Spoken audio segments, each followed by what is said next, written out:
বন্ধুরা, আমাদের খুঁটিনাটি বিশ্লেষণ পাঠশালার আরো একটি নতুন ভিডিওতে আপনাদের সকলকে স্বাগতম।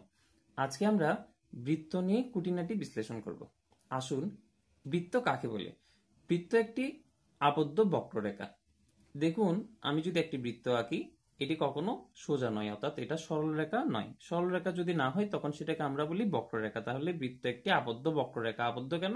কারণ এখানে বৃত্ত এটা এমন একটা রেখা দ্বারা সৃষ্টি হয়েছে যেখানে কোনো কি নেই, ফাঁক নেই, অর্থাৎ এখানে বদ্ধ অবস্থায় আছে, এটা আমরা আবদ্ধ বলছি। এরপর আসুন বন্ধুরা, বৃত্ত কাকে বলে?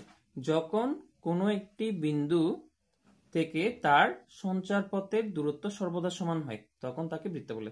দেখুন বন্ধুরা, কোন একটি বিন্দু থেকে, যে আমি যদি ধরি এই বিন্দুটা, এটা থেকে তার সঞ্চার পথ মানে যে আবদ্ধ পথ বা সঞ্চার পথ, এটাকে পরিধিও বলা হয়, এটার দূরত্ব যখন সমান হয় তখন তাকে বলা হয় বৃত্ত। দেখুন, আমি যদি বলি, এই দেখুন এই তারটা, দেখুন এই তারটা আমি এভাবে টেনে ধরেছি, তাইলে এখানে এটা একটা কি দৈর্ঘ্য, এই দৈর্ঘ্যটা আমি এবার পেঁচিয়ে দিচ্ছি, মানে এটা বৃত্তের শেপ দিচ্ছি, তখন এটা কি হচ্ছে, তাও দৈর্ঘ্যটা কিন্তু সেম থাকবে, দৈর্ঘ্যটা সেম থাকবে, কিন্তু এই দৈর্ঘ্যটা এখন বক্র হয়ে যাচ্ছে, অর্থাৎ বাঁকা হয়ে যাচ্ছে এটা, কিন্তু দৈর্ঘ্যটা একই থাকবে।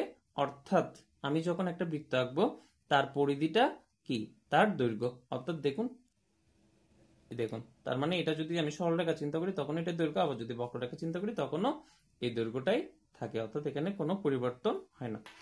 তাইলে বন্ধুরা আসুন, যখন কোন একটি বিন্দু থেকে তার সঞ্চার পথের দূরত্ব সমান হয় তখন তাকে বলে বৃত্ত। তাহলে এই বিন্দুটাকে আমরা বলি কেন্দ্র এবং তার সঞ্চার পথটাকে আমরা বলি পরিধি। এবার আসুন বন্ধুরা, বৃত্তের ব্যাস কাকে বলে? যদি এমন একটি রেখা যেটি কোন বৃত্তের পরিধির এক প্রান্ত থেকে অপর প্রান্ত পর্যন্ত কেন্দ্র দিয়ে যায় তখন সেটাকে বলে ব্যাস। অর্থাৎ এক প্রান্ত থেকে অপর প্রান্ত পর্যন্ত যাবে পরিধি এবং সেটা অবশ্যই অবশ্যই কেন্দ্র দিয়ে যাবে, তখন আমরা বলবো তাকে ব্যাস। এরপর আসুন, ব্যাসার্ধ কাকে বলে? ব্যাসের অর্ধেককে ব্যাসার্ধ বলে, এটা আমরা জানি বা বলতে পারি। কেন্দ্র থেকে বৃত্তের পরিধি পর্যন্ত দূরত্বকে কি বলে? ব্যাসার্ধ।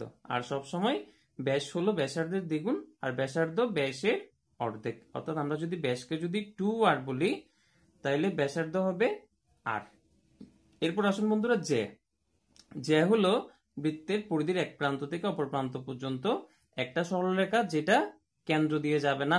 কেন্দ্র দিয়ে গেলে তখন সেটাকে বলা হয় যে ব্যাস। অর্থাৎ যখন কেন্দ্র দিয়ে যাবে না কিন্তু পরিধির এক প্রান্ত থেকে অপর প্রান্ত পর্যন্ত কোন একটা সরলরেখা যাবে তখন সেটাকে আমরা বলতে পারি জ্যা। দেখুন বন্ধুরা, এখানে আমি অনেকগুলো জ্যা এঁকেছি ইচ্ছা মতো। আমি যদি আরেকটা বৃত্ত নিই, ধরুন আরেকটা বৃত্ত নিয়েছি, আমি এখানে কেন্দ্র দিলাম, ইচ্ছা মতো আমি এখানে কি আঁকলাম, জ্যা আঁকলাম পরিধির এক প্রান্ত থেকে অপর প্রান্ত পর্যন্ত, কিন্তু কেন্দ্র দিয়ে যাচ্ছে না, এগুলা একটাও কেন্দ্র দিয়ে যাচ্ছে না।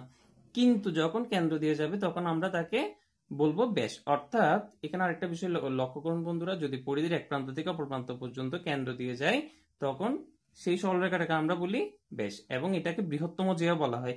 অর্থাৎ ব্যাসও একটি কিন্তু জ্যা, কিন্তু সেটা হলো বৃহত্তম জ্যা।